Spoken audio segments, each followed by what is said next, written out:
निरंजन और निर्मला की दो बेटियां हैं, काजल और पूजा।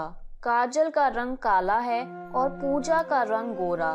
उन दोनों बहनों में बहुत प्यार है। वो साथ खेलती हैं, साथ ही पढ़ती हैं और साथ ही खुरापात करती हैं। और उनमें से कोई बीमार पड़ जाए या किसी को कोई चोट लग जाए तो फिर पूछो मत। माँ, पूजा का घाव कब भरेगा? सुबह से शाम हो गई, बेचारी को बहुत दर्द हो रहा है। अरे वो घाव है, ठीक होने में थोड़ा समय लगेगा। पूजा का घाव जब तक भरा नहीं, काजल न चैन से सोई न खाया। और जब वह पूरी तरह ठीक हो गई तो दोनों बहनें फिर से निकल गईं खुरापात करने। काजल, इतने दिन हो गए ना हमें बाहर घूमे, चल आज खेत पर चक्कर लगाकर आते हैं। निरंजन की फसल इस साल बहुत अच्छी हुई थी, इसलिए वो बहुत खुश था और उसने इस बार अपनी दोनों बेटियों को देने के लिए एक जैसे ही दिखने वाले 2 लॉकेट बनवाए थे, जिसमें दोनों बहनों की तस्वीर लगी हुई थी। काजल और पूजा को जब उसके पिता ने ये लॉकेट दिया तो दोनों बहनें खुशी से उछल पड़ी। पूजा, ये लॉकेट कितना अच्छा है ना? देख देख, इसमें हम दोनों की तस्वीर भी लगी है। हाँ काजल, मुझे ये लॉकेट बहुत पसंद है। एक काम करते हैं, हम दोनों अपने अपने लॉकेट बदल लेते हैं। इससे मेरी फोटो तेरे पास रहेगी और तेरी फोटो मेरे पास रहेगी। अगर कभी हम दोनों दूर हुए तो कम से कम हमारे पास एक दूसरे की फोटो तो रहेगी ना।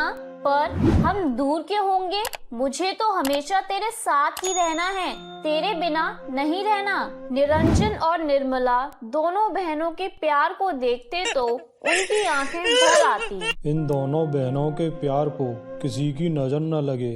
निर्मला, ये हमेशा साथ साथ रहें। लेकिन होने की किताब में किस पन्ने में क्या लिखा है ये कोई नहीं जानता। बारिश का मौसम शुरू हो गया था और इस बार की बारिश ने पिछले कई सालों के रिकॉर्ड तोड़ दिए थे। लोगों के घरों में पानी घुस रहा था।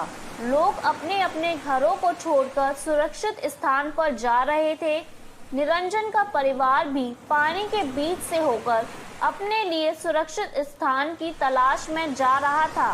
काजल, देख मेरा हाथ कसकर पकड़े रहना, पानी का बहाव बहुत तेज है। और तू भी मेरा हाथ जोर से थामे रहना। वो सभी धीरे धीरे चले जा रहे थे। तभी अचानक पानी की एक जोरदार लहर आई और पूजा का हाथ काजल के हाथ से छूट गया। निरंजन और निर्मला भी उनसे बिछड़ गए। काजल, काजल, कोई बचाओ, बचाओ। पूजा पानी के तेज बहाव में बहती चली जा रही थी। उसने पानी में बहुत हाथ पैर मारे, फिर वो बेहोश हो गई और बहते हुए एक नदी में चली गई। इधर बाढ़ का पानी जब थमा तो काजल का जीवन बिल्कुल बदल गया था। निरंजन की मौत हो गई थी और उसकी माँ जिंदा तो थी, लेकिन वो सदमे में चली गई थी। वो काजल तक को पहचान नहीं पा रही थी। माँ, मैं हूँ काजल, तेरी बेटी। लेकिन निर्मला उसे पहचान नहीं पाई।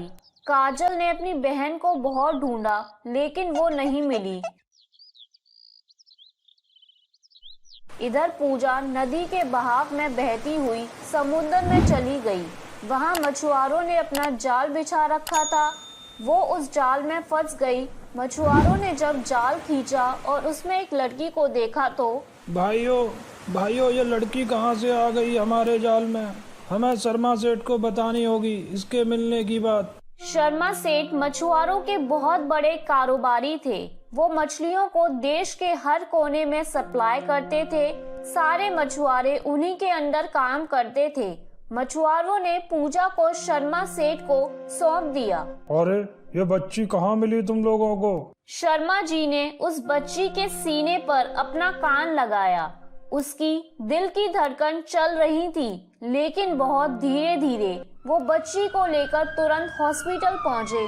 डॉक्टर ने उसका चेकअप किया और कहा, देखिए, बच्ची की हालत सीरियस है, हमें इसे ऑब्जर्वेशन में रखना होगा। डॉक्टर साहब, बच्ची को कुछ नहीं होना चाहिए, चाहे कितना भी पैसा खर्च हो जाए, बस इसे ठीक कर दो। शर्मा सेठ के पास पैसे की कोई कमी नहीं थी। कमी थी तो सिर्फ एक औलाद की। उसकी पत्नी सुषमा और वो खुद शादी के 15 साल के बाद भी बच्चे की किलकारी का इंतजार कर रहे थे। पूजा को वो भगवान के आशीर्वाद की तरह समझ रहे थे। सुषमा, देखना इस बच्ची को कुछ नहीं होगा। भगवान ने इसे हमारे घर में अंधेरे को मिटाकर रोशनी करने के लिए भेजा है। 2 दिन बाद पूजा को होश आ गया, लेकिन पूजा अब पुरानी सारी बातें भूल चुकी थी। यहाँ तक कि उसे अपना नाम तक याद नहीं था। शर्मा जी ने उस बच्ची को नाम दिया पायल और उसे गोद ले लिया। समय बीतता गया। पूजा अब एक नए नाम पायल के साथ बड़ी होने लगी। उसके पास अब दुनिया की सारी दौलत थी। वो ऐशो आराम में पलने लगी। समय बीतता गया। हालांकि पूजा पुरानी सारी बातें भूल गई थी, लेकिन वो हमेशा एक सपना देखती थी। वो डूब रही है और कोई उसे पूजा पूजा पुकार रहा है। उस रात भी वह वही सपना देख रही थी और घबराकर चीख कर उठ गई। उसकी चीख की आवाज सुनकर उसके माता पिता भागकर कमरे में आए। क्या हुआ बेटी, तुमने फिर से वही सपना देखा क्या? हाँ माँ, फिर से वही सपना। वैसे ये पूजा कौन है? मेरा नाम तो पायल है। पूजा अब पहले वाली पूजा नहीं थी। पैसे ने उसे घमंडी बना दिया था। वो अपने आगे किसी को कुछ नहीं समझती थी। इधर काजल की माँ की हालत वैसी ही थी। उसकी याददाश्त अभी तक वापस नहीं आई थी। कुछ लोगों ने काजल को सलाह दी कि उसका इलाज शहर में करवाएं। इसलिए वो उसे लेकर शहर आ गई। देखिए, इन्हें किसी बात का गहरा सदमा लगा है और वो सदमा इनके दिमाग में बैठ गया है। जब तक वो मिटेगा नहीं, ये ठीक नहीं हो पाएंगी। काजल अब अपनी माँ को वापस गांव नहीं ले जाना चाहती थी, क्योंकि वहाँ पर पुरानी सारी यादें बसी हुई थी। अगर वो उन्हीं के बीच रहती तो वो कभी ठीक नहीं हो पाती। उसने शहर में ही रहने का मन बना लिया और यहाँ पर काम की तलाश करने लगी।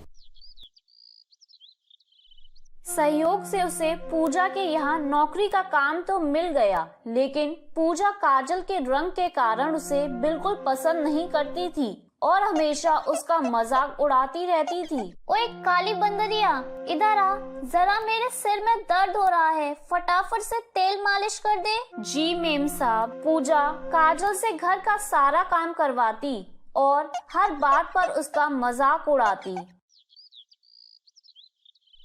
एक दिन पूजा के कुछ दोस्त उससे मिलने आए हुए थे। तभी पूजा ने दोस्तों के सामने उसका मजाक उड़ाना शुरू कर दिया। अच्छा काजल, एक बात बता, तू कोयले की खान से पैदा हुई थी क्या? इतनी काली कैसे है तू? ये कहकर पूजा और उसके दोस्त जोर जोर से हंसने लगे। बार बार के अपमान से काजल का दिल भी दुखी था, लेकिन नए शहर में फिर से नौकरी ढूंढना इतना आसान नहीं था। वो अपमान का घूंट पीती रही और उनके यहाँ काम करती रही। एक दिन की बात है, बाहर जोर की बारिश हो रही थी। शर्मा जी की पत्नी ने काजल को उस रात घर पर ही रुकने के लिए कह दिया।